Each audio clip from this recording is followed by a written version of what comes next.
Whoa, do you hear those sleigh bells, Will? It must be... I don't, actually. Am I not worthy? Oh, shit. Is there something wrong with me? Are you fine, but it's actually me that has the problem? Maybe you're enchanted by the spirit of the season. Oh, my goodness. It must be the second annual War on Christmas Spectacular. Welcome, everybody, to what was that called again? My name's Thomas. I'm Santa Will. Hey, ho ho ho, am I right? Ho ho ho. We have fun here on this show. We do. And this is a movie podcast where every week I select 3 movies and I read their IMDb plot descriptions to my co-host Will. Ho ho ho. Who then has to match the plot descriptions to the correct titles. This is a very special Christmas edition. Merry Christmas, everybody. Happy holidays, happy Kwanzaa, what have you. It's interesting. So just the listener can't appreciate this as much as I can right now. This is a very cold night for both of us. Yeah. This is December. This is as close to you hearing this episode as we recorded it as has ever been.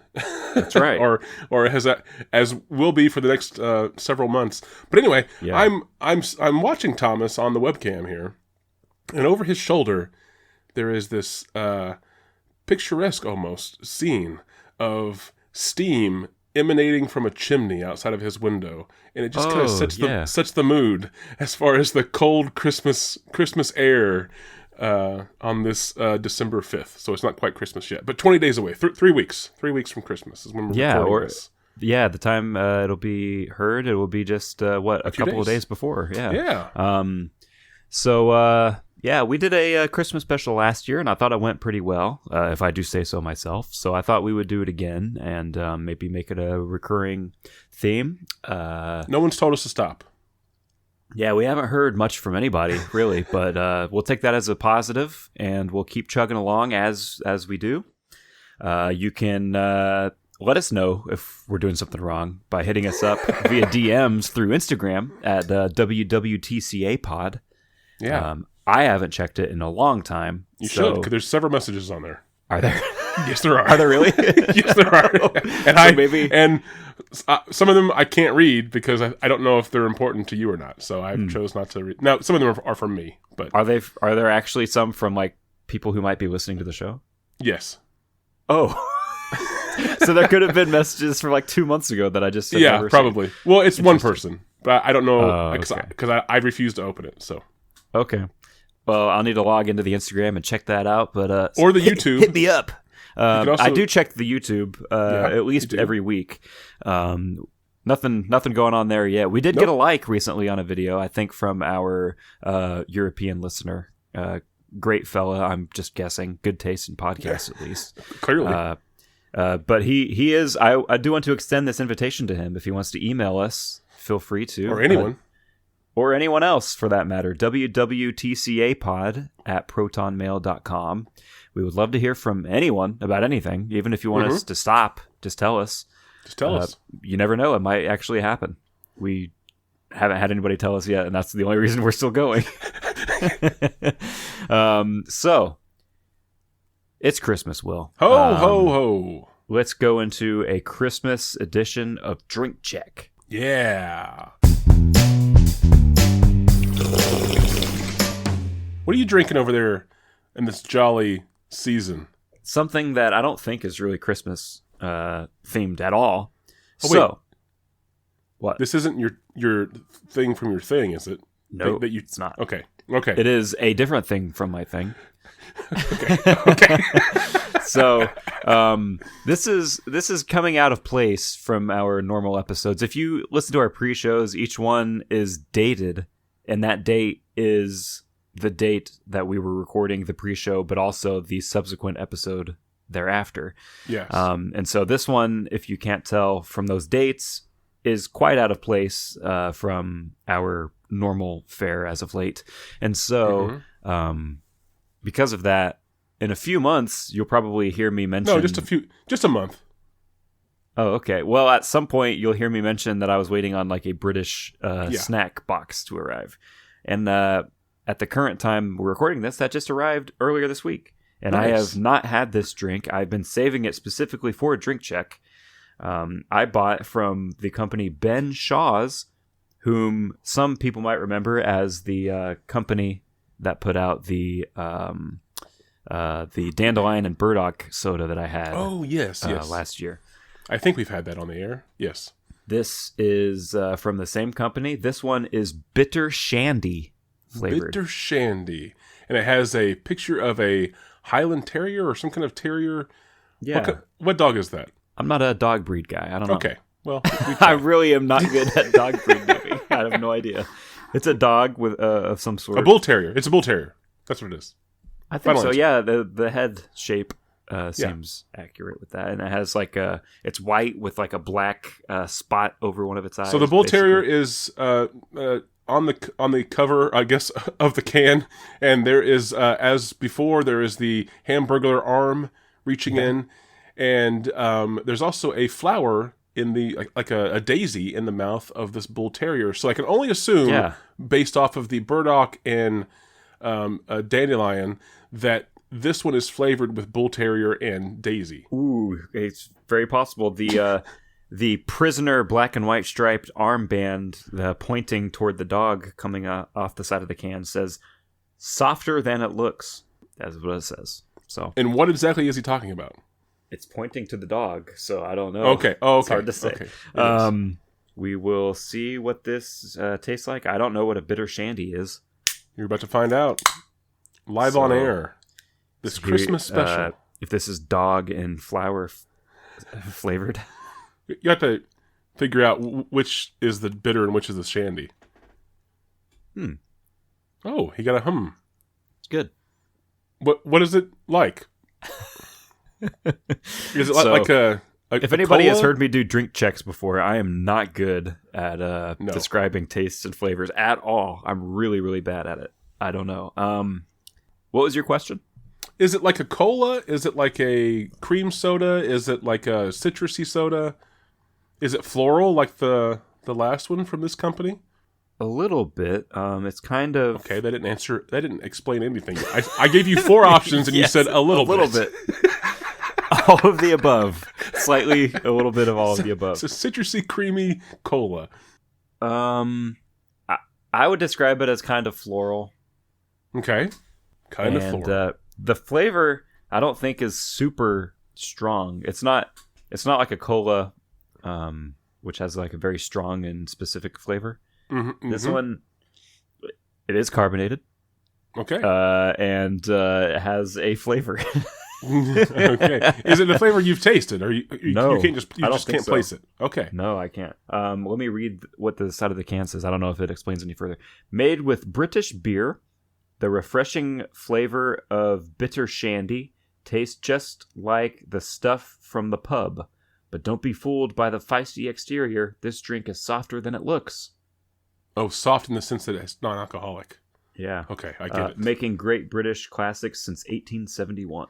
Well, the can is a brown color, which in America that either is a root beer or a cream soda color. So I guess this is apparently like beer flavored or something. Bitter. What it seems it's like. A bitter. It's a bitter. Yeah. Yeah. Shandy, whatever shandy is. No, that's not bad. But you like it though. Yeah, it's not bad. I did not know what to expect with that, so I only got, I think, 2 cans. Right. And so, no, I'm not disappointed with that. Better or worse than the burdock and dandelion? Ooh. I don't know. I liked that one quite a bit. I might like the dandelion and burdock one more. All right. I actually got a few more of that one, but from a different brand. There's a different brand that has dandelion and burdock. Oh, so there's multiple companies making that flavor. Yeah, and the can sells in the UK, evidently, for 69p.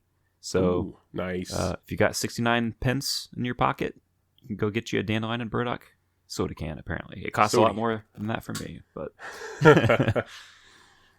so yeah, that's what I'm having. What do you got sipping on over there, Will? So I teased this a little bit in a text message yesterday. Oh yeah, I put effort into this mixed drink, which is not what you're. Hey, I did too.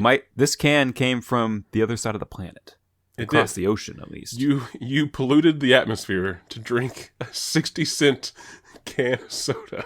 Yeah, which cost for me like I think $2.50. Right. Yeah. $2.50 and like 200 tons of carbon into the atmosphere.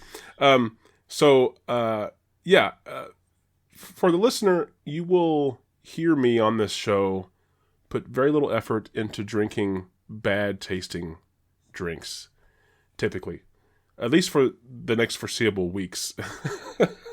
until like February, whenever I find something great. Spoiler alert. But anyway, but this time I decided, because it is the holiday season, to try a little, I guess, dabble into holiday style drink. Mm. So this is as holiday as I'm getting. And I picked up 2 bunches of fresh cranberries because they were on sale. And I immediately did not know what to do with them. How many cranberries come in a bunch? Several. I would say probably 3 cups worth in one bunch. Mm. So I have a lot of cranberries now. And they're all sounds like it. Yeah, and they're all being frozen. I was like 3 to 4 cups easily. So I didn't know what to do with them. I do like cranberry sauce. I'll probably make some cranberry salsa. Or compote or something out of the cranberries eventually. But I decided, hey, you know what? I'm going to make a cranberry syrup. So last night I decided to make a simple syrup, sugar, water, 2 to 1, and then I put in maybe equal parts sugar, cranberry, as far as by volume, just a couple handfuls of cranberries. But I boiled that down, made me a syrup, an amazingly colored cranberry syrup. And for tonight, I actually had this during the pre-show as well. It turned out very delicious. I don't know if you can see that or not. It's a nice color of red. It's a clear red. Yeah. Yeah, clear red, and it has some pulp in it from the cranberries. But so it's about a shot and a half of vodka, and then it is so it's a vodka cranberry, but I also put ginger ale in it instead of sparkling water. Is this going to be a first sip, or have you been drinking it? No, already? I've been drinking this all pre-show. It's really good. Okay. I didn't notice. Really good. But yeah, so I guess homemade cranberry syrup is my nod to the holiday season. Well, there we go. Yours is at least more in the Christmas spirit than mine. And it's really good. The cranberry syrup alone, I'm trying to figure out more stuff to put it on, because I have like nearly 2 cups of cranberry syrup now, and I don't know what to do with it. Put it on like pizza.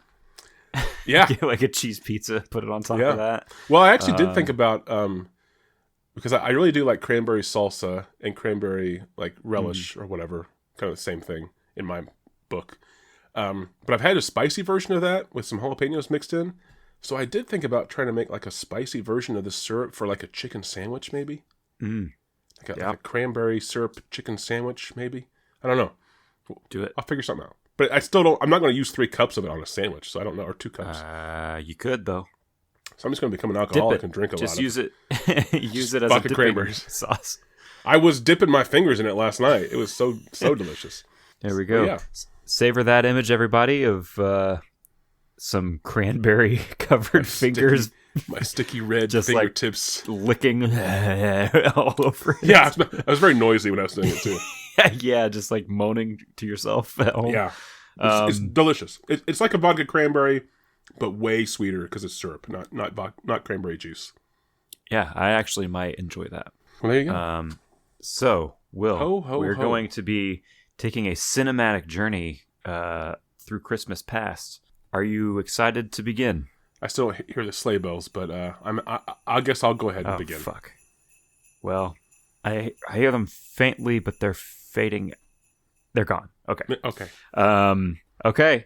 You're going to be beginning this trip in the year 1913. Ooh. Long time ago. Yeah, a few nights ago. And your synopsis for this as it's written. So, I actually do have to notate really fast that this is not how this is written on IMDb.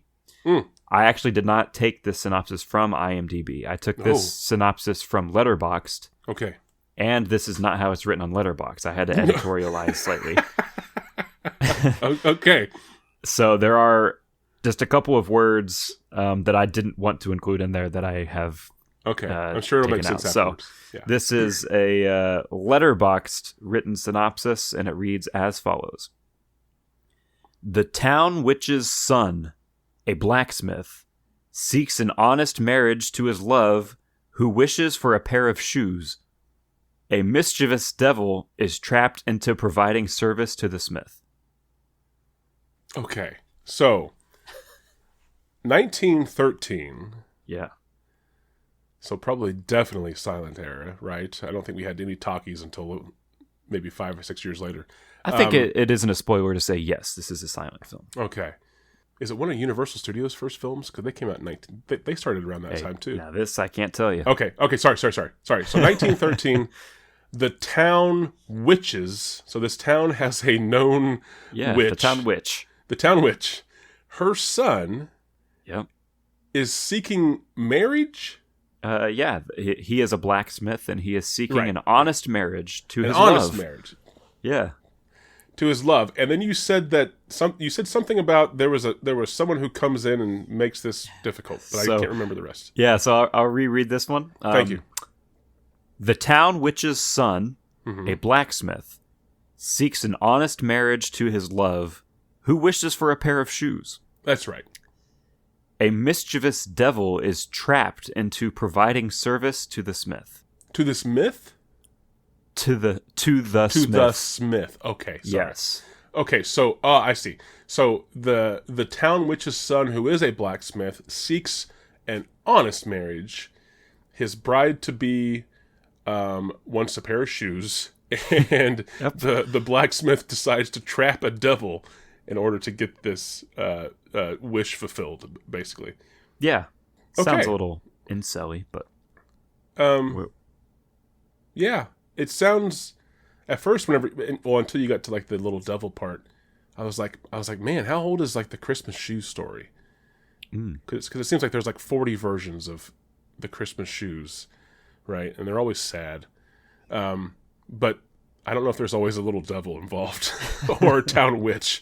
That seems to be the two outlying paranormal, supernatural horror type elements, I guess. I never heard of this.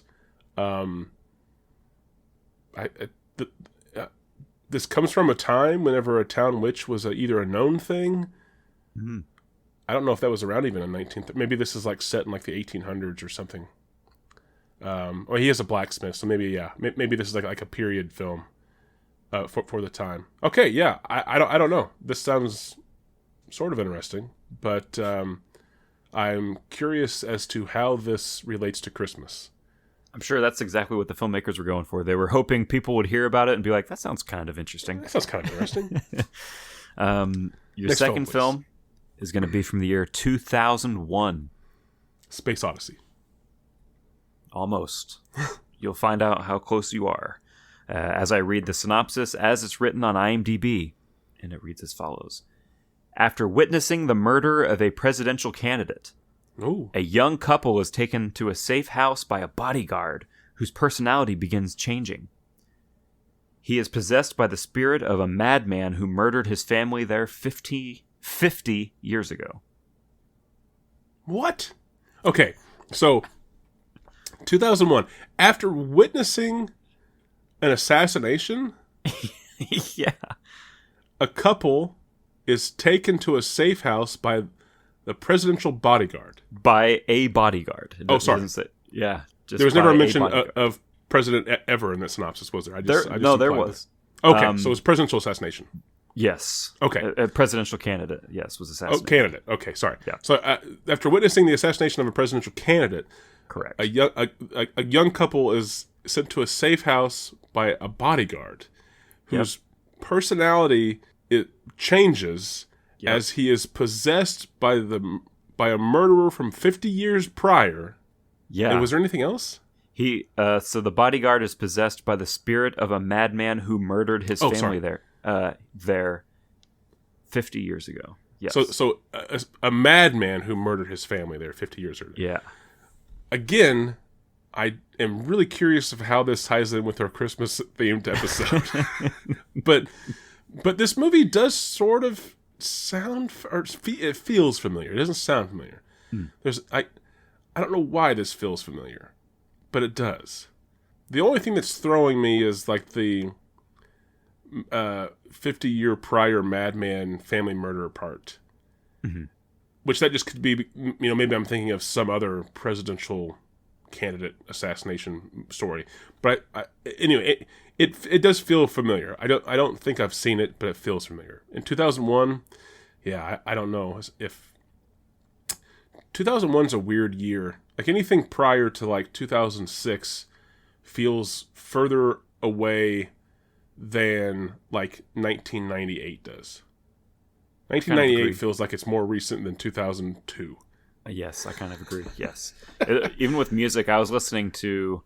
I actually recently was listening to the album Urban Hymns by The Verve for the first time. And that came out in... I think that album was 97 or 98. And I actually had the exact same specific thought. I was like, this actually doesn't sound like it's almost 30 years old to me. Right. Yeah. But there's definitely stuff from like 2000 or like 2002, shit like that seems, I'm like, really I can't believe this is newer than stuff like that. Yeah, it's really strange. I kind of hate the early aughts, I think, and just in general, like in media and like look. Like, it has a bad look. Yeah. It's like a specific era of 2000 through like 2006. 2007 that just I hate the way those movies look, and I almost don't watch any of them ever. Yeah, they just look really bad. Of it. Yes, very bad. It's interesting that you think it feels familiar. We'll see if that pays off for you. That doesn't mean anything, but yeah. I know. Yeah. Your final film this week is going to be from the year 2014. Okay.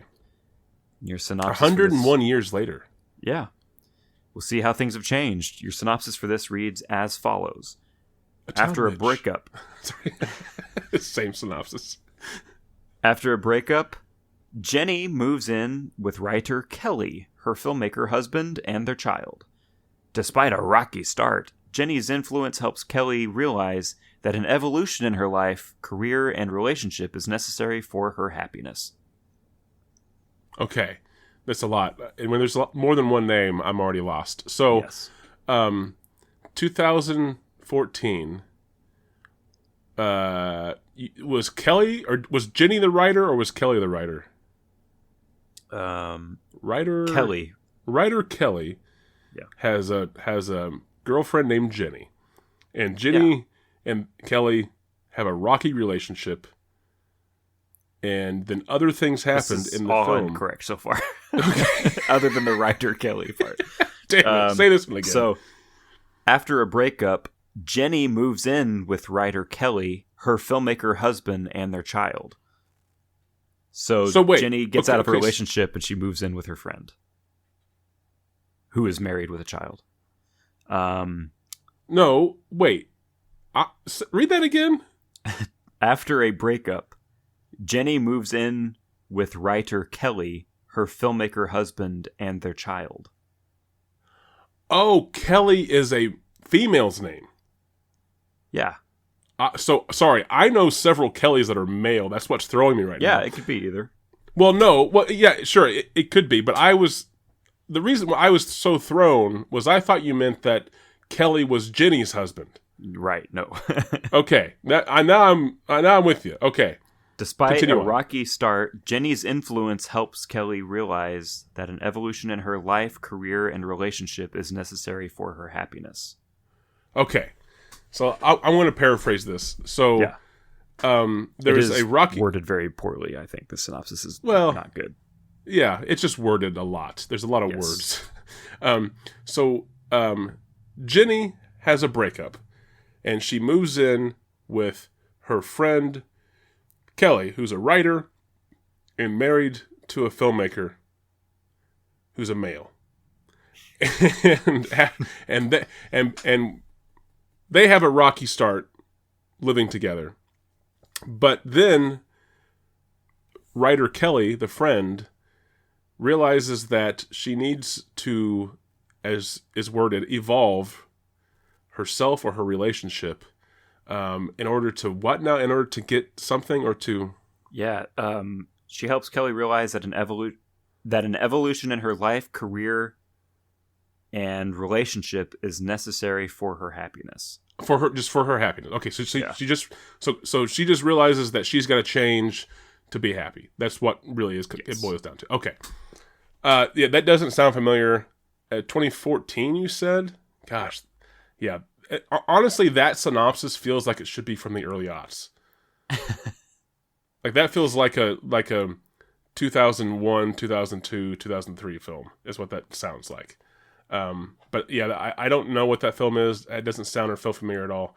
And again, not an inkling of Christmas was mentioned. So now I'm really worried about the titles and what they might be. Let me recap real quickly, though. Okay. All three films. So the first film, 1913. The town witch's son, a blacksmith, is wanting an honest marriage. And his bride wants a pair of shoes. That's right. So a little devil is trapped by the smith, I guess, to make this a possibility, or to make this happen, or whatever. Yeah, I will say that the description for the devil is mischievous. Mischievous devil. I picture him as being like 2 feet tall. So that's why I said little devil. Maybe. He's a little devil. Not. A little devil. Okay. The second film was from 2001. Yeah. And this one was a movie that took place in a time period. And that time period was after witnessing the murder. There we go. So after witnessing the assassination of a presidential candidate, a young couple, I do believe, is hurried off to a safe house by a bodyguard.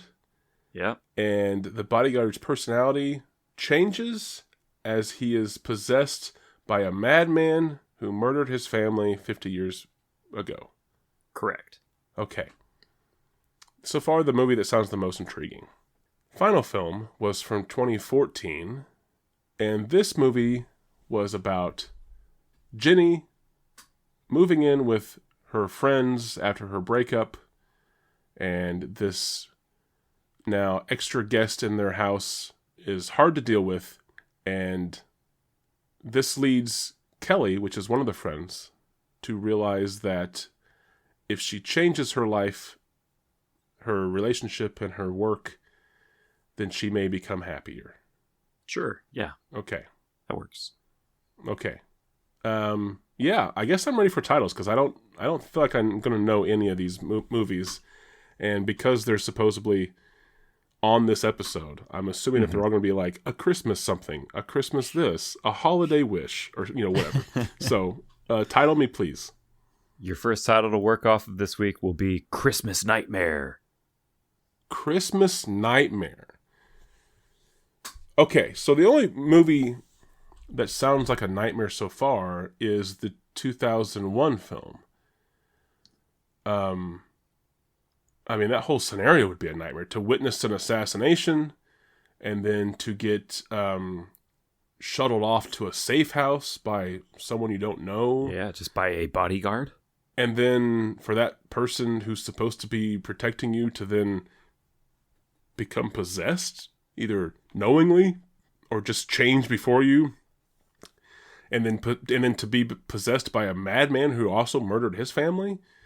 That's a nightmare. And then if you couple that with it's also like Christmas Eve or something. Wow, that's crazy. So that could really turn Christmas plans on their head. So yeah, Christmas Nightmare. I don't feel like so far that Christmas Nightmare really goes with the town witch's blacksmith's son wanting an honest marriage and his wife wanting a pair of shoes. That doesn't seem like a nightmare so far. And then this story of these three adults in this house together, and Kelly evolving her relationship and her work and all this other stuff, that feels like it's going to take place over some time.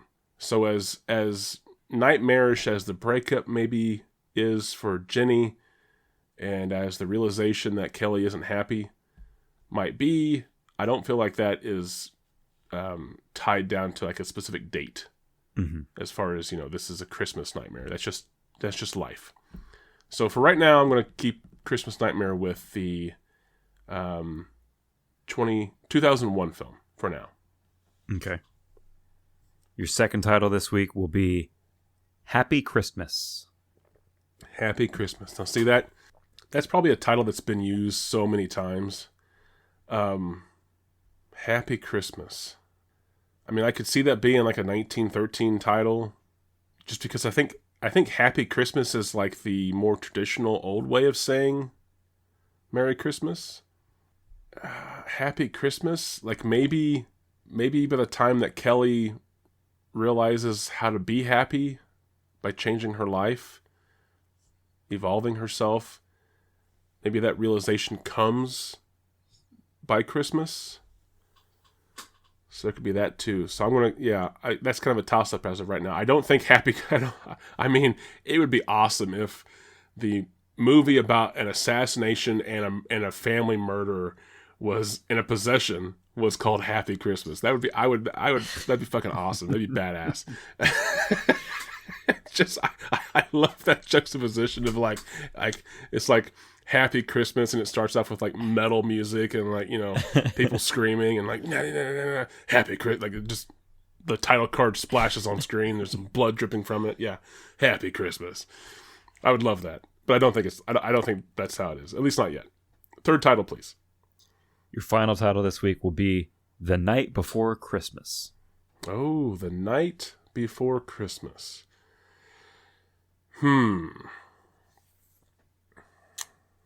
So I did suggest that maybe this assassination and whatever safe house stuff, like maybe that happened like Christmas Eve. I did kind of play with that idea. Mm-hmm. But that would just mean that Christmas Nightmare has to go somewhere else. So are you saying that Christmas Eve is the night before Christmas? Sometimes. Depends on what part of the world you're in. But I could also see... So wait, I have Christmas Nightmare, Happy Christmas, and The Night Before Christmas. That's right. Again, I don't feel like the 2014 film is going to have a title, at least not based on the synopsis. It's going to have a title that ties it down to like a singular date or time. And even though like Happy Christmas, you could argue that like, well, Christmas, but it doesn't necessarily mean Christmas Day. That could just be like, the season in general. You said The Night Before Christmas, right? Was the last title? Correct. Okay. Yep. The Night Before Christmas. So now...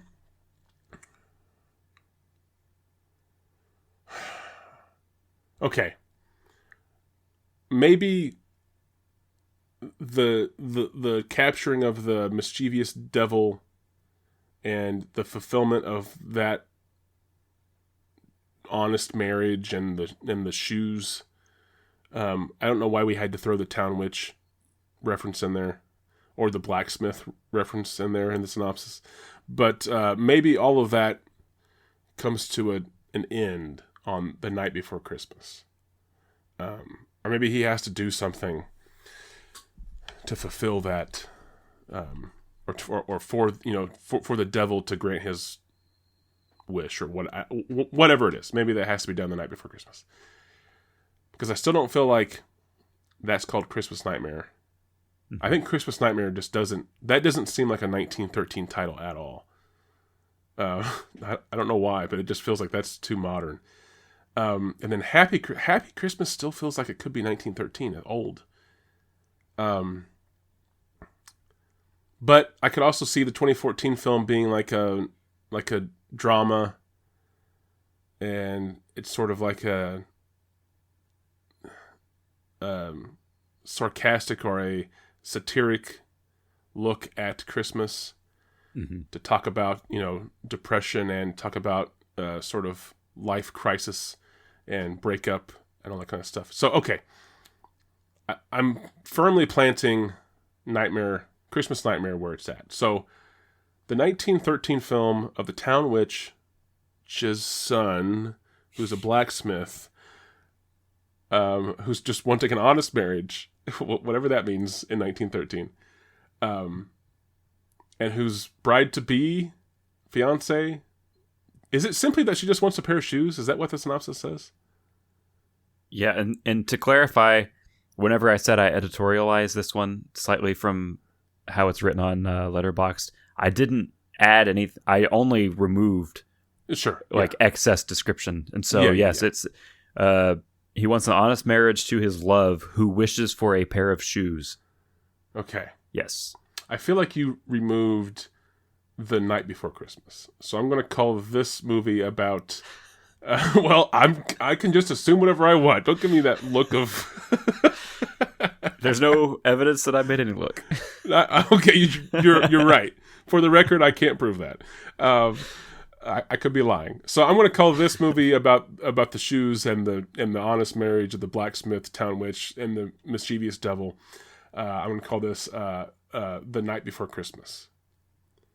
Okay. The 2001 film of the witnessed presidential assassination by a young couple who are whisked away to a safe house by a bodyguard whose personality changes after he is possessed by a madman who murdered his family 50 years ago. I'm going to call that Christmas Nightmare. That whole thing feels like a nightmare. It doesn't feel like Happy Christmas as much as that would be awesome to hear a movie like this be called Happy Christmas. It could be The Night Before Christmas, as sort of like just like a nondescript, title for what's about to take place. But I'm going to stick with Christmas Nightmare. I feel like it fits here. So then that leaves the 2014 film of after a rough breakup, Jenny moves in with writer Kelly and her filmmaker husband. And after a rocky start, Kelly realizes that she needs to evolve her relationship, her life, and her career to find happiness. I want to call this Happy Christmas. Okay. Alrighty. Christmas me, please. Starting our journey way back in Christmas past of 1913. This is a film from writer-director Vladislav Starowicz. Okay. This is based on the short story of the same title by Nikolai Gogol. Okay. This movie sits on IMDb with a 6.1 out of 10 from 362 ratings. In this film, Ladislav Starowicz combined in one scene live action and stop motion animation. Cool. This occurs in a scene where the hopping Galushkis at Patsyuk's place, and the scene where the demon shrinks and hides in Vacula's pocket. He does shrink. He is tiny. He's a tiny devil. Called it. And then I also, there wasn't much more information I could find than that. There is a Wikipedia page for this. And from there, I was able to find this contemporary review of the film from 1913 from the journal Kino, Theater, and Life. Nice. The Night Before Christmas. That is the title. Nice. After Gogol is a very well-written and acted cinema piece. However, not without some deficiencies in the scenes of crowds. Of all artists who by and large performed well, it is impossible not to distinguish the makeup and acting of Mr. Mazukin in the role of the demon. The fantastic sections of Saloha's fight on a broom and Vacula's on the demon are not carried off well. But the spectacular trick of the demon's shrinking was skillfully done. Cool. This picture will have success in Russia as a live illustration to the work of literature well known to all the Russian public. So, that is the review from 1913 of this film. It is a Russian film, if you can't gather from that, and this film is available in full on YouTube, all 45 minutes of it. It is, again, The Night Before Christmas. The Night Before Christmas. That's right. All through the house. Yeah. Moving on to our second film from 2001. This is from writer-director Vince D. Meglio, co-written by Tim Rasmussen. This film sits on IMDb with a 3.6 out of 10 from 98 ratings. Oh, wow. Okay, I'm in already. While the production was taking a day off, the yellow rowboat, which is a key prop in the film, was loaded with hay and set on fire by some mischievous teenagers. Oh. The Marietta Fire Department was called to put out the blaze. The teenagers were never apprehended. There also was not much information about this film, so I did grab a couple of very brief reviews from the IMDb page of this film. The first one is a 2 out of 10 star review titled Don't Waste Your Time. And this is written by Merv1225 on June 19th of 2003, and it reads, all right, Merv. Lifeless horror film that did not keep me interested. It's very slow-moving with inane dialogue and long stretches in which nothing happens. The main characters were listless and undeveloped, and I couldn't care less about what happened to them. Okay. And then to contrast that, I grabbed a 10 out of 10 star review for the film titled Nightmarishly Good from Monkey-59, written on January 27th of 2003. And that review reads as follows. For a low-budget direct-to-video horror film, this was quite good. It actually looks like the people who made this cared about what they were doing. The acting was really good. It reminded me of a low-budget version of The Shining. Definitely worth renting. Interesting. There you go. And the title of this film, which you can... I could not find it streaming anywhere, unfortunately. Could not find it on YouTube even. But they do have it on DVD to rent from scarecrowvideo.org. At scarecrowvideo.org. You can rent it by mail. And the title of it is Christmas Nightmare. Yes. There's no way that that wasn't Christmas Nightmare, right? So did you say, was that also a Russian film? No, that's American.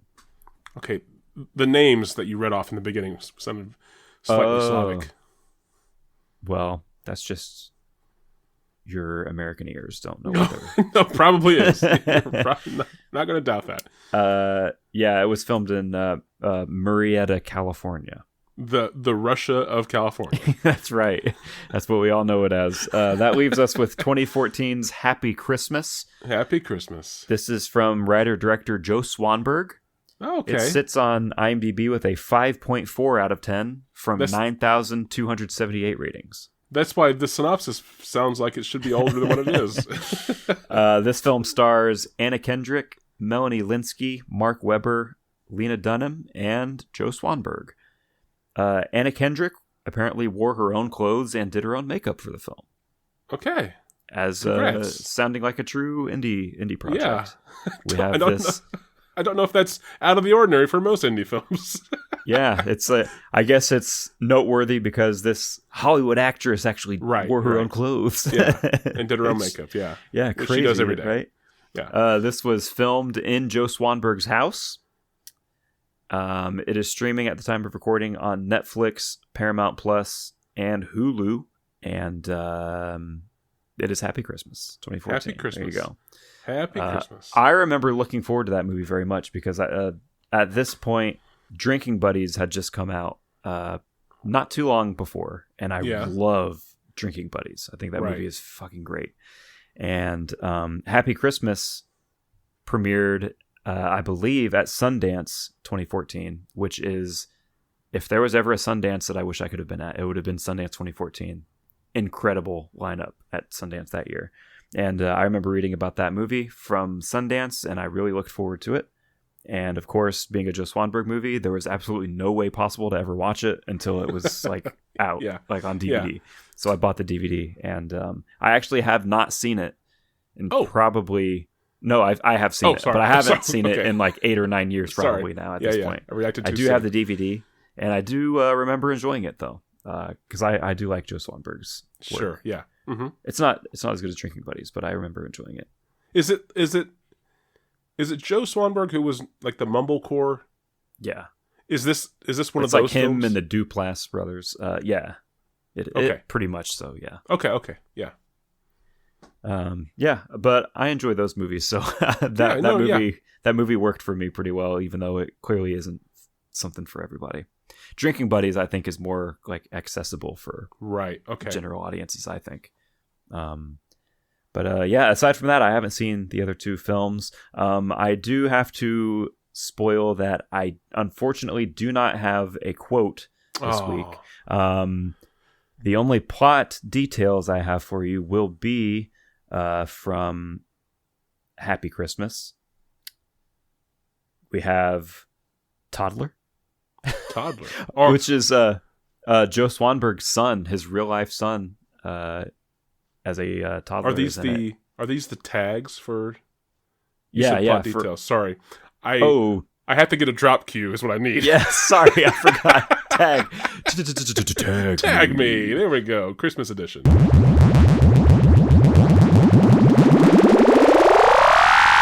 This is the plot details section of these movies, and there's seemingly random words or phrases that might have something to do with the movie. Yeah, maybe. And they work as tags. You can click on them, and it shows you other movies on IMDb that have the same tag. So yeah, this one has Toddler. We have actor, director, writer. That's a tag. One tag. Sister-in-law relationship. Okay. Yeah. Okay. I mean, okay. I'm intrigued. Yeah. We have reference to Andrea Dworkin. That's how many other films have that same tag? 6. There's 6 other 2 films. Okay. I was overshooting. This film and the 2023 The Switchblade Sisterhood. Oh. All right. So there you go. That might be something to watch. There's a tag that just says F word. F word. There's a tag that says stay at home mom. Which I just said because whenever I first saw it, I read it as like a like a command. Yes, stay at home mom. That's how I heard it just now. I was like, that's an interesting line. Yeah. And then so those are the only plot details, tags, if you will, that I have. But I do have a little bonus little thing here we can do where I did pull another review. I will read a brief portion of it, and then we'll see if you can guess which movie I have to guess which. For. Yeah, okay. Just to see what you think. So this review. There we go. There you go. I'll throw that in. Yeah, that was good. Okay, so this is just a part of the review. Yeah, this is like a 3-paragraph review, but I'm just going to read you the beginning part. Is this from IMDb or is this from like some kind of publication? Yep, it is IMDb. Okay. So, as written on IMDb, this is a 1 out of 10 star review for one of these 3 films. Okay. This was written by Ed Sholovan on September 15th of 2017. Okay. The title of this review is Memorable, but in the Wrong Way. A real stinker. A real stinker. And it reads as follows. You know how some movies just never leave you? Well, I purchased blank about 2 years ago, mainly because of the title and because it was priced reasonably. Heck, most people enjoy Christmas-themed films. Buyer beware! This is not a Christmas-themed movie. I am writing this review because I noticed it is going to be back in resale as a new item, and you could save your money, but more importantly, any disappointment by avoiding this piece of crap. Okay. That's the first paragraph. Okay, I think this is probably the easiest segment we've ever done. But I also know how my overconfidence always shoots me in the foot. So, I'm going to say that because you said purchase, And then because this guy's name is Ed and he put Stinker in the title. Real stinker. That this guy thought he was purchasing a movie about a happy Christmas something. And he watched Joe Swanberg's Happy Christmas. And it had absolutely zero to do with the holiday. So he was upset by it. And then because it's the mumblecore aesthetic anyway, I think that's why he's also really upset. So I'm going to... At first I was going to go Christmas Nightmare, but it's those other clues that I just mentioned that I think this is Happy Christmas. Yeah, you're right. And the final section of this review reads, I gave the film a 1 out of 10 rating because you have to give a film something on a scale of 1 to 10 stars. Too bad IMDb did not allow IMDb users to allow just 1 minus rating for every 100 films reviewed, because if they did, I would use my negative rating to score Happy Christmas a minus 10 rating. I like the fact that, like, he's not saying just give us the option to rate it a 0. He's saying that I want to rate it a negative, but I'll only be given that opportunity if I rate 100 other films first. Yeah. And then I will receive the opportunity to rate something as a negative. And give it negative 10. He has a whole like plan of how to work this out. 17 of 28 found this review helpful. So there you go. Good job, IMDb. And Ed Sullivan. Yeah, Ed sounds like he was probably 60 whenever he wrote that, and he thought he was getting a movie that was going to be a nice little Christmas watch, and absolutely. Ed, if you're still out there and you're listening, right in, shoot us an email. We would love to hear from you. We'll have you on the show, or anyone who knows talk about it. Yeah, get in touch with us. We'll have him on the pre-show. I want to hear more about this negative rating system. Yeah, like, because really is he flesh saying out his plan? Is he saying that he only gets to go minus 1 for the first 100 films, minus 2 for the second 100 films? So he's saying a minus 10 is like he has to rate 1,000 films to be able to rate this one a minus 10. I just thought it was he rates 100 films and then it's like he gets a negative. You can rate negative 1 through negative 10. Yeah, exactly. And he chose this is going to be the full negative 10, like the worst possible rating. In fact, he's willing to go rate 60 or 70 other films first. Yeah. He's like, I will go waste a ton of time writing a bunch of reviews for other things just to give this a negative 10. I will participate in this forum more often if I can rate this one movie negatively. Oh, imagine what this guy was posting in the IMDb message boards whenever they had those still at the time. I'm glad that I was not on those because I would have been mad all the time. But I also hate that I never got to participate and witness. Oh, yeah, I definitely did. Briefly, the one that I remember the most was before 2016 Blair Witch came out. There were people before the first teaser came out, whenever there was just an IMDb page called The Woods. Mm-hmm. People were on there talking about Blair Witch. There were people like theorizing what the movie is going to be, and they're like, I think this is going to be like the woods themselves are alive and blah blah blah blah blah. Yeah. And then there was a person I specifically remember being like, I think I even said that. Being like, a friend of mine that works in the industry said that this is actually a Blair Witch sequel. And I actually responded to them. I think it may have been one of, if not the only time I ever replied. And I was like, if this was secretly a Blair Witch sequel, why would this person just freely be telling people? And also, like, blah, blah, blah. Like, I shat all over this dude because I was like, you fucking dumbass. Yeah. Boy. Turns out. Boy, egg on my face on that one. But sorry, that Blair Witch isn't Christmas. Or is it? Or is it? It could be. There are trees. What if it was like taking place in a Christmas tree lot? It's like a bunch of stick figure ornaments. Yes, exactly. They're all like, or even just like, oh wait, like what if secretly that is what is inside of a snowman, but we only see his arms sticking out. Oh yeah. So if the snowman melts away, it reveals like the Blair Witch stick figure thing. So snow snow people, as we call them on this podcast. Snow people are all like really evil witch trinkets.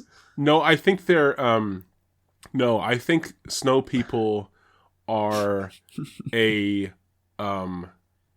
some kind of like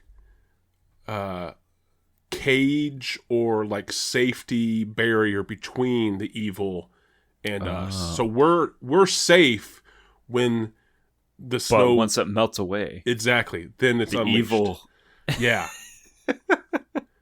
So you're safe for in the like wintertime, 2 days. in the wintertime, like all the residents of Burkittsville are like making snow people. Yeah.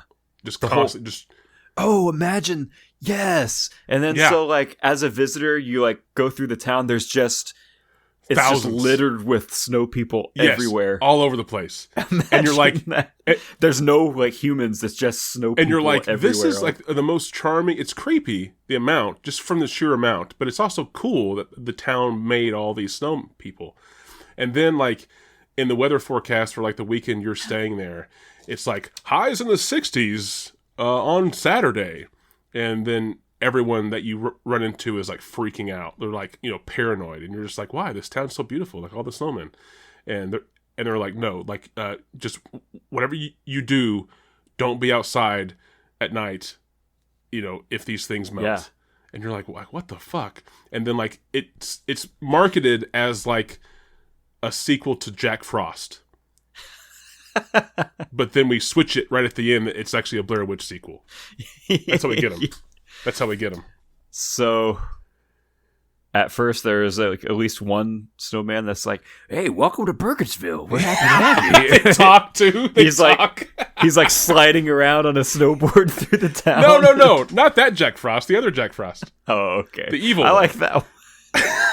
But I want that one. What if it's a mix? What if it's a mix of evil Jack Frost and good Jack Frost?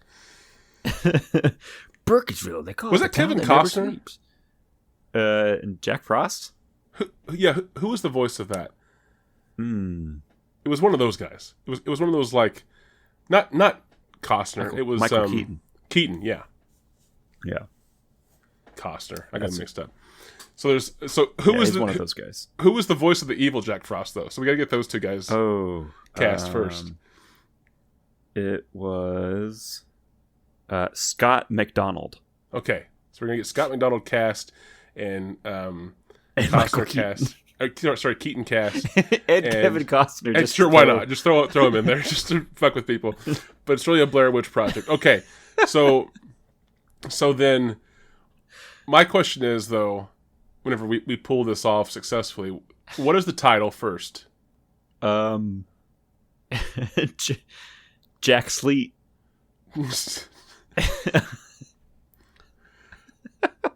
No. No, I'm not trying. Well, okay, sorry. No, wait. You're right. It should be something that's closer to the Jack Frost titles. I was thinking something Christmas related, but you're right. It should be something Jack Frost or something like, yeah. So Jack Sleet, Jack Snow. I don't know, but yeah. What if it's called All Hail? Oh. So for like hail, but then at the end it's like a Blair Witch thing, and they're all hail Ellie Kedward. Snow people. Let's just call it snow people. Yes, snow people. Snow persons. Snow persons.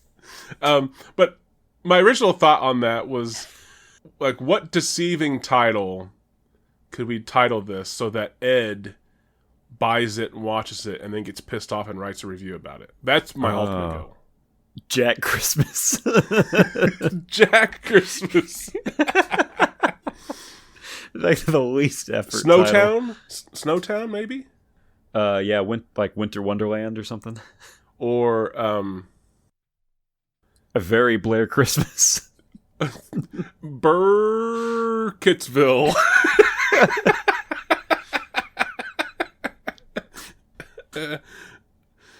Just there's like 4 R's, like 6 R's. Let's see here. I kind of really just like snow people. Snow people, I do too. Snow people, yeah. But does snow people sound weird? I get Yes. Sorry, no. Well, no. Sorry. Yeah, you're right. It does. No, but I mean, like, does it sound weird in the sense that like people are going to know that something's up? I want this to seem like it's not a horror film. Yeah, it's just, so it's snow people. Like the poster artwork, it says snow people, and it's like wrapped in Christmas lights, right? And then like on the top. like the N and the O and snow is like a different font and color, so it looks like it says no people. Yeah, and so that's on the top, like quarter of the poster, and the rest of the poster is just like a white empty town with just like snowmen all along the roadways and in the yards and everything. And it's like underneath the title it says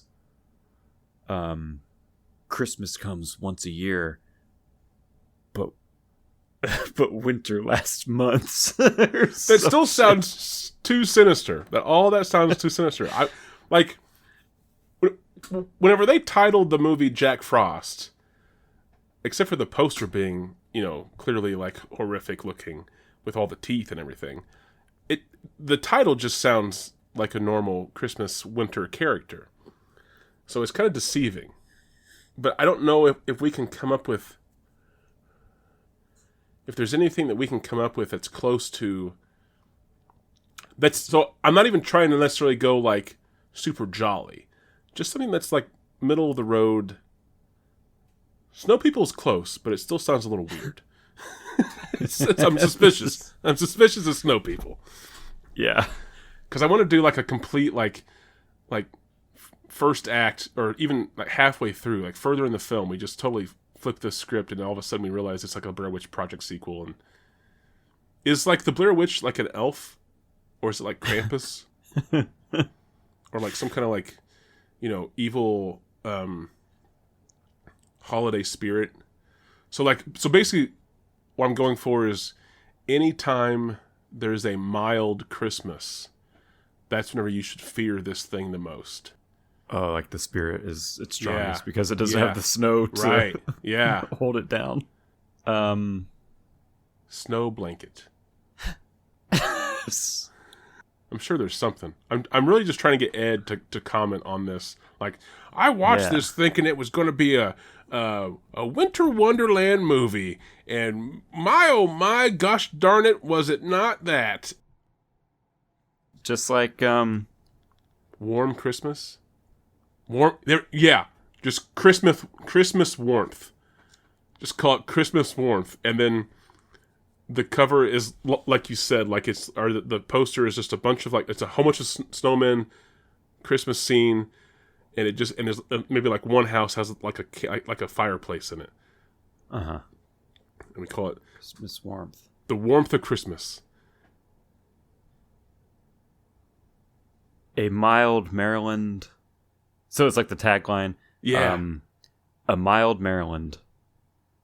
Is that it? Is that it? or Christmas is different. Christmas is different. Above 32 degrees. Yeah, Christmas is different when it's warm. Christmas is different when it's mild. Something, yeah, we can workshop that. But I do like the idea of like the whole snow is like a protectant, a shield. From these... I like the idea of them being lost in a Christmas tree. Christmas tree farm. Yeah, like they're just Christmas trees, like as far as I can see. That's where the woods portion is, and it's all snowy, and it's just all there's just rows and rows of Christmas trees. Yeah, and the snow's melting. And I like the idea of... So wait, so are we going to go with the... Do our snow people talk and move? One of them does. One, okay. There's the Jack. There's the Jack. So why does he have life? He is blessed by the spirit of winter in Burkittsville. The people of town all congregate to elect the Jack. Every winter there is the Jack, and he's the one that like goes around ensuring that the other snow people like stay firmly packed and tries to prevent them from melting. Oh, I like that. And so he like sleds around and he has like a scarf. Or what if he's like the spirit of one of the kids in the house that was trying to like warn? The final frame of this film is the snowman sitting in the corner. No, like wait, melting. That should just be the poster. It should just be a snowman facing into the corner of a structure of some kind. So you can't see like any face. It's just 3 balls and a hat and like 2 sticks. And like the scarf, you can see the scarf. Yeah.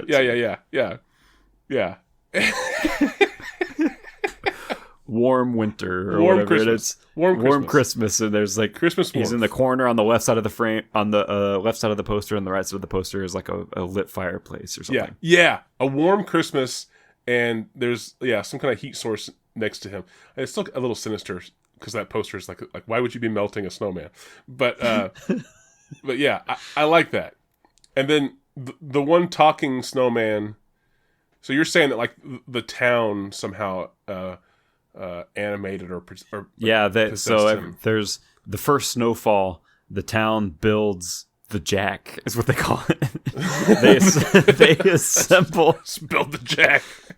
Do they build it like they assemble it like at the town hall, like outside the town hall, and they all like hold hands around it. I was gonna say at the Blair Witch House. No, they don't go there. Oh, okay. That the woods are too spooky. The Black Hills Forest, bad stuff happens. But it's the first snowfall, so they should be safe.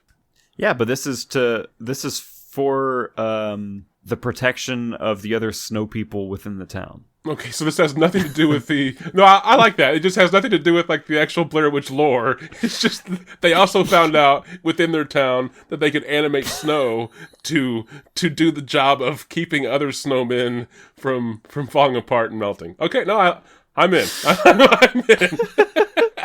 They all have to hold hands around the jack. So I feel like I figured they would go, "We're out of the sun, we're out of the light." Yeah. And then we have a close up on like its coal eyeballs, and they start somehow blinking. Yeah. And then it like grabs a top hat, and it's like, hey. Okay, so no, I love this. So the whole first half of the film is this cute little town of Maryland, and the townspeople realizing that they have the ability to bring to life what the viewer will think is a real Frosty the Snowman. Yeah. Right? And then throughout the film, after they bring him to life, you get to see this snowman they call Jack scurrying around in the evening hours, right? Building or repairing the snowmen that are also built around, right? So it's kind of cutesy, it's kind of charming, a little weird, but it's whatever, right? We see it start like getting more anxious as like another snowman like is slowly melting. He's like, "Oh my god!" And he like has to go pat it, like. But it's also kind of like heartwarming in the sense that this snowman wants to keep these snowmen alive, and the whole holiday spirit going or whatever. It like makes names for the other the snow people and stuff, and it's like, and there's hundreds of Mary's falling apart. And yeah, I don't know why it talks like that now, but yeah. So I think at the halfway point of the film, that's where we shift from that charming, cute, fun Christmas tale to Blair Witch Project. Yeah. Mm-hmm. But something has to happen to Jack. What happens to Jack that like he's no longer around to maintain these things as the heat increases? Oh, I was going to say the turn happens where Jack is like sledding around town, patting up snow people, talking to the locals. Jacking them up, as they say. He's jacking them up. But then in the distance, there's like a scream, like a ah! And he's like, huh? And he like scurries over to the source of the scream, and there is just like a 60% melted snow person, and it's like kind like of the shoulder. You can't quite tell, but it's kind of the stick figure starting to become visible. Right. And there's like a person there that's like frantically trying to like put snow back up on it, but it's like melting and falling apart. And Jack is like, "What the fuck?" Jack like, freaks out. He just like turns from this happy guy to like, "What the fuck?" Yeah. He's trying to fix it, but it won't work. And the human that's there is like, I built this one like just yesterday. And he's like, why didn't you tell me? They're like, there's already too many. Yeah, I can't maintain them all. Good. And so does Jack not melt? Not yet. Okay, he will at some point. But like I figured that maybe he wouldn't melt until like he like lost his top hat or he lost his scarf or something like that. He will once the stick figures come out, and then he gets put in the corner. The fire pit corner and melts. Okay, so is that the end of the film? Yeah. Okay. Yeah. So the snowman is melting, and he can't repair it. And we have this close up on Jack, and he's just like, "Oh my god." And then he like what the fuck? He like looks around, and all of the snowmen around are like slowly melting. Partially. Like, looks at the trees, and like the snow is like falling out, and like icicles are dripping, gradually starting to melt. And he's like, "Oh shit!" Is it daytime or nighttime? It's dusk. Okay. Yeah, and so he's like, "I've got one more night," or something. And so he knows. Yeah. Okay. And then we cut to our visitors. Okay. Showing up. So like these outsiders are coming in right as like the chaos is. Yeah. I like that. They're like, "Yeah, we booked a weekend here. We heard about Heather disappearing, and we." So wait, so they're there for the Blair Witch thing. Yeah, they're like, we read about this online. It's like TikTokers. So I thought they were coming in. So the route I was going to go was that these visitors are coming in because the town is known for having all these snowmen. And they're coming in to see this, town covered in snowman. And whenever they get here, they're like, "Oh, like everything's melting." And the townspeople are like, "Yeah, you need to leave. Like, this is not a good place to be." And they're like, "Well, it's okay. It's just a Yeah, it's so pretty neat. Yeah. Isn't there other stuff to do? Yeah. And then Jack's like, "Get the fuck out!" And they're like, "I'm talking snowman." And then Jack does like a little twirl, like, "Hey, I'm Jack. Yeah, now get out." Yeah, you've seen the show. Leave. So okay, so what they go happens? to sleep, and they wake up the next day, and it's just stick figures. Those stick figures everywhere. Yeah, the skeletons of snowmen. And they're like, "Where's that talking snowman Jack?" And the locals they won't look at these visitors. Yeah. They don't say his name. Yeah. And there's like a little kid, and like one of them goes up to the little kid and is like, "Hey, like did you see what happened to there was a talking snowman? Do you know where it went?" And the kid's just like, "I'm not supposed to be talking to you." Yeah. And they're like, "What do you mean? Why don't you just go?" And the kid like runs back to its house. So is this part of the film all shot found footage style? Yeah, yes. So as soon as these outsiders arrive, it's always from their like cell phone POV. Yeah, they're okay. Yeah, we cut to like their TikTok, and they're like, "Hey, I'm here in the snowman village. Look at it." And they're like, here's Pete. I'm calling this one Pete," and shit like that. And then we see like an Instagram story where you can see like Jack skiing around in the background and shit like that. Yeah, of course. Yeah. But then the next day it turns into like there's like the stick figures everywhere, and they're like, "This looks familiar." Does anyone but Jack die? No. The rest of it, they're just going on a search for that talking snowman, and at the end, they find the house. No, I think it should be like a big igloo or something. Yeah, there's a big igloo in the big snow castle. The Christmas tree forest farm. Farm. Yeah. There's like a big igloo, and they go inside. And there's a basement for some reason. She's like screaming in the camera. She like we can't quite see what she's looking at yet, but the camera drops and then we see it's Jack in the corner with the fire pit next to him melting slowly. And then we linger on that until he's like completely gone. Okay. Should there be a scene where like we find a snowman, a partially melted snowman that's wearing the clothes of her friend? Like, you know, it's like Danny went missing. Yeah, and then yeah, they find, yeah.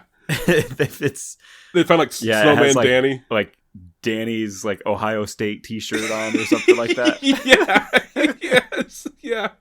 The only one around who would have that on. It's like pants, and his fucking cell phone is in the back pocket, and it's all like filled with snow. It's like snow's been packed, like melting slushy snow's been packed inside of it. Yeah. Okay. So then the only thing that actually, so Danny just goes missing. We don't actually see him get murdered or anything, but we actually get to watch like the phone's on its side, like a broken camera, like, cracked screen, like in Blair Witch, where they at night whenever they're trying to go to sleep, they like wake up and hear Josh like screaming, yelling like help. You know, they wake up and they hear like it's cold. I'm so cold. I'm so cold. I love it, and we're gonna call this a warm Christmas. Yeah, a warm Christmas. All right. It's a mild Maryland winter. That's a mild Maryland winter. I like it. There you go. All right, let's start writing that for next year. For next. Yeah, we'll get right on that. All right. Well, we're gonna take a hiatus, and we'll come back with. Yeah, right. All right. Well, Merry Christmas to you and to Merry everyone Christmas, out there who celebrates. And if you don't celebrate, just Happy Year. Happy Year, everybody. Happy Year. Until next time. What was that called again? Ho, ho, ho.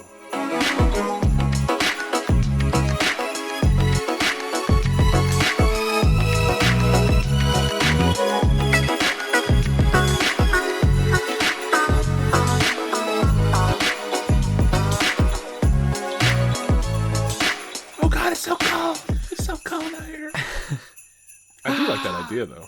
I'm cold. I love the idea of like there being a weird like winter backstory to the Blair Witch. Mm-hmm.